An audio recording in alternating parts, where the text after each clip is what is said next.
Merhabalar, güzel bir eşitsizlik sorusuyla karşınızdayım. Sorumuz şu şekilde: x kare artı mx artı m büyüktür 4, x kare artı nx artı n küçüktür 9 eşitlik sisteminin çözüm kümesi eksi b eksi a birleşim a b açık aralığı şeklindedir. Buna göre a çarpı b kaçtır? Şimdi bakınca arkadaşlar o kadar çok bilinmeyen var ki önce ne yapacağımızı karıştırabiliriz. Şöyle sakince bir düşünelim bakalım. Şimdi ben bu denklemi çözseydim. Bu denklemi çözseydik arkadaşlar, şöyle atıyorum karşıya: x kare artı mx artı m eksi 4 büyüktür 0. Diğerini de yazayım: x kare artı nx artı n eksi 9 küçüktür 0. Şimdi bu m n'yi bilseydik biz ne yapardık? Şuraya bakınca da çözüm kümesinde 4 tane kök var. Demek ki bunların ikişer ikişer kökleri var arkadaşlar. Birincisi için yapıyorum. Birincisinin o zaman şöyle olacaktı. Kökleri bilmiyorum tabii ben. X kare ile başladığı için artı eksi artı olacaktı. Bu bir cepte. İkincisi için yapıyorum arkadaşlar. İkincisini de şöyle çiziyorum. Onu biraz daha geniş tuttum. Birazdan anlatacağım neden olduğunu. Onun da kökleri var. Artı ile başlıyor. Artı eksi artı yapacaktım.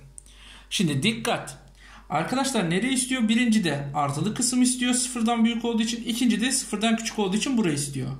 Yani aslında bunların çözüm kümesi şöyle kesiştikleri, bakın şöyle bir bölüm var. Bir de kesiştikleri şöyle bir bölüm var.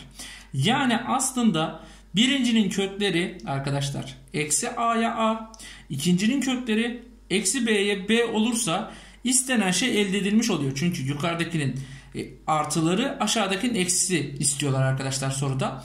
Ve buradan bizim gördüğümüz birinci denklem ve ikinci denklemin arkadaşlar kökleri toplanınca 0 yapıyor. Yani simetrik kökler. Kökler toplamı 0. Kökler toplamı 0 ise bu iki denklemin m yerine ve n yerine 0 yazmamız lazım mantıken. Ve yazarsam bakın işlem neye dönüyor? X kare eksi 4 büyüktür 0 ve x kare eksi 9 küçüktür 0 oluyor arkadaşlar. Buradan sonra çözmesi kolay.